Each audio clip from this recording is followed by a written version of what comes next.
Selamat pagi, Bapak, Ibu, rekan-rekan sekalian.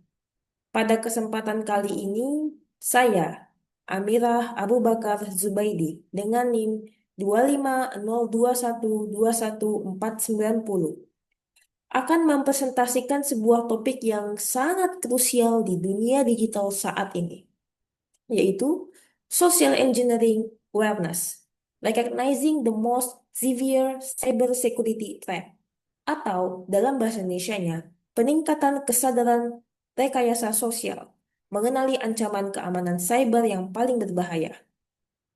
Topik ini berfokus pada eksplorasi serangan yang memanfaatkan psikologi manusia sebagai titik terlemah dalam keamanan cyber. Mari kita mulai. Setelah kita mengetahui pentingnya topik ini, mari kita lihat apa saja yang akan kita capai bersama dalam presentasi ini. Ada 7 tujuan utama yang akan kita bahas secara mendalam. Pertama, kita akan mendefinisikan secara jelas apa itu social engineering. Lalu, kita akan menjawab pertanyaan fundamental. Mengapa social engineering sangat berbahaya? Lalu, kita akan menganalisis dan mengidentifikasi mata rantai terlemah dalam keamanan cyber. Apakah itu sistem atau itu justru manusia?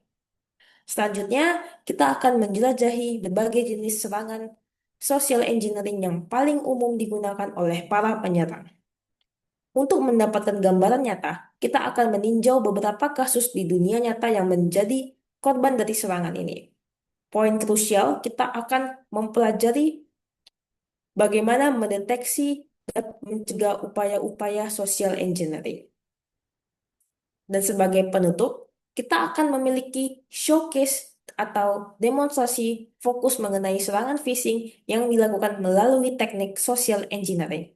Dengan mengikuti alur ini, saya berharap kita semua dapat meningkatkan kesadaran dan kemampuan kita untuk melindungi diri dari ancaman cyber yang berbasis pada manipulasi psikologi manusia. Kita masuk ke poin pertama.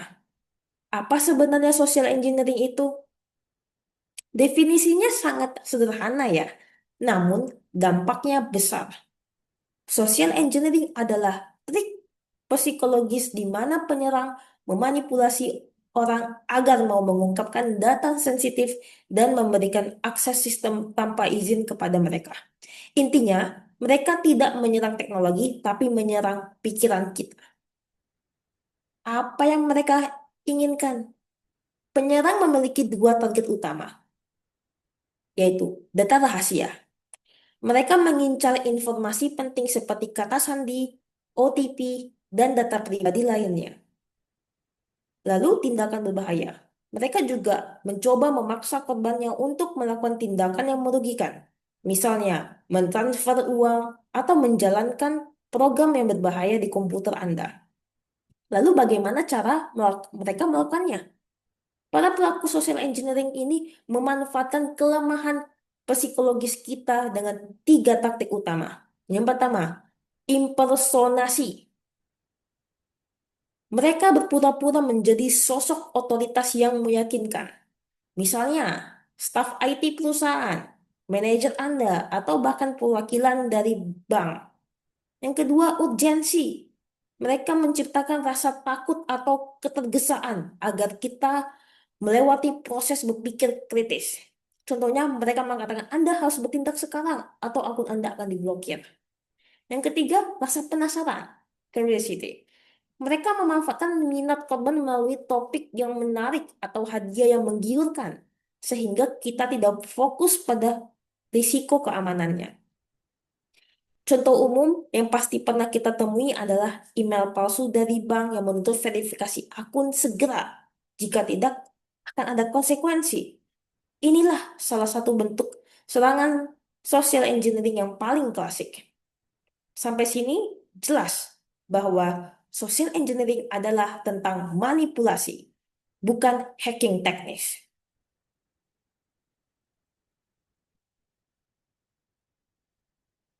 Mengapa? Social engineering ini begitu berbahaya? Jawabannya sederhana, karena ia menargetkan kita sebagai manusia dan berhasil melewati pertahanan teknologi yang canggih. Ada 3 poin utama. Memanfaatkan manusia. Serangan ini langsung menyerang kelemahan psikologis kita, rasa percaya, takut, dan penasaran. Salah satu kesalahan manusia dapat membuat firewall terkuat menjadi tidak berguna. Lalu, mengelabui alat keamanan. Serangan ini sering disamarkan sebagai email atau panggilan resmi, sehingga sulit dideteksi oleh filter keamanan. Bahkan, AI kini membuat phishing semakin sulit dibedakan dari komunikasi asli.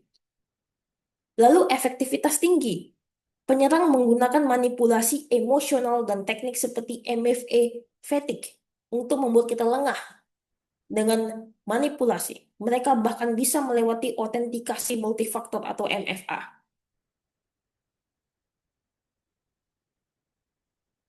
Mari kita tegaskan, mata rantai terlemah dalam keamanan cyber bukanlah teknologi, melainkan manusia.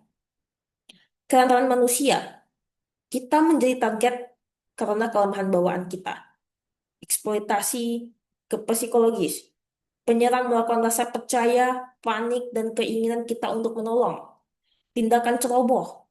Hanya dengan satu klik tanpa hati-hati, seluruh sistem bisa dikompromikan. Lalu, manipulasi emosional. Penyerang ahli dalam menggunakan urgensi dan rasa takut agar kita bertindak secara impulsif.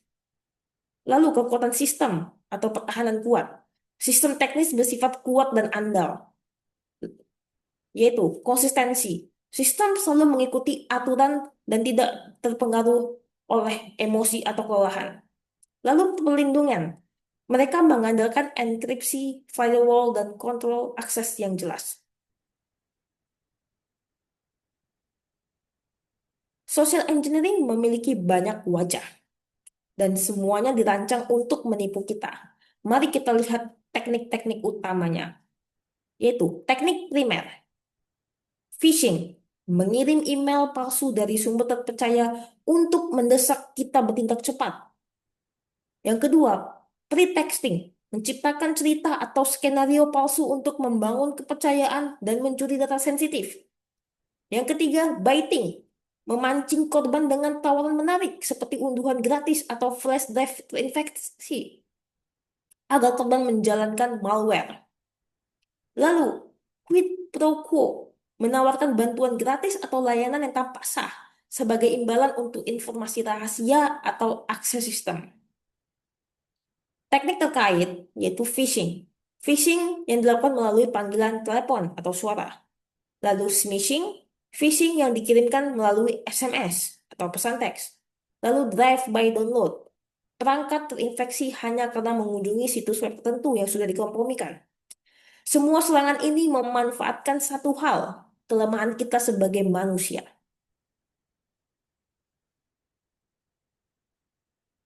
Contoh kasus nyata, institusi keuangan, penipu menyamar sebagai petugas bank untuk mencuri dana. Perusahaan teknologi, penyerang mengelabui staf support untuk mendapatkan akses sistem. Organisasi kesehatan, manipulasi emosional digunakan untuk mencuri data rekam medis rahasia.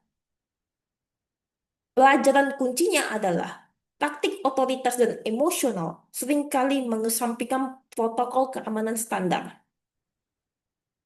Apa dampak dan pelajarannya? Konsekuensi serangan ini selalu berat, yakni kerugian finansial, kebocoran data, dan kerusakan reputasi. Lalu, apa yang kita pelajari? Kita harus fokus pada dua hal. Pertama, pertahanan berlapis, kombinasi teknologi dan manusia. Pelatihan keamanan. Staf harus dilatih secara teratur agar menjadi garis pertahanan pertama yang kuat, bukan titik terlemah.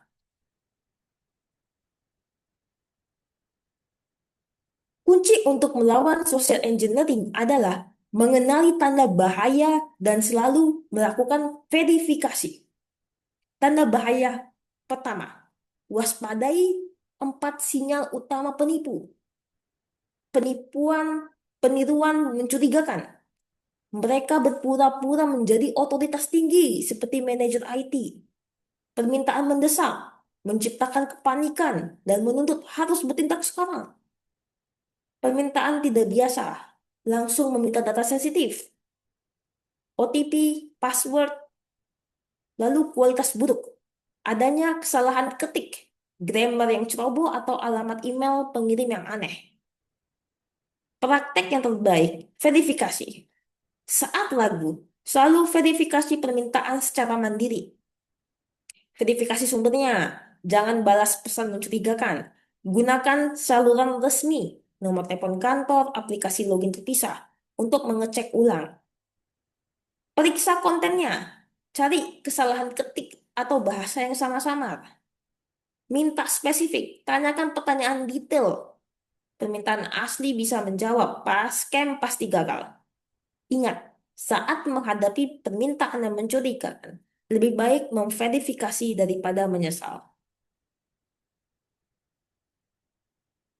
Mari kita lihat buktinya di dunia nyata. Dua serangan phishing ini sangat umum menggunakan manipulasi psikologis di Indonesia. Yang pertama, scam friend in need. Metodenya penyerang membajak akun dan meminta uang segera. Urgensi, memanfaatkan rasa percaya. Jebakannya mengirim file APK berbahaya yang disamarkan sebagai list order PDF dan memaksa korban menginstalnya. Lalu yang kedua ialah scam paket palsu kurir. Metode penyerang menyamar sebagai kurir untuk menipu korban. Jebakannya mengirim file APK berbahaya yang disamarkan sebagai foto paket untuk memancing rasa penasaran korban. Kedua kasus ini menunjukkan bahwa kegagalan keamanan ada pada tindakan kita sendiri, yaitu saat kita menginstal dan mengklik sesuatu yang termanipulasi. Waspada terhadap file APK dari sumber yang terduga. Sebagai penutup, mari kita tegaskan 3 hal penting yang harus kita pegang. Pertama, selalu verifikasi. Jangan menyesal. Jadikan sikap skeptis sebagai benteng pertahanan utama Anda.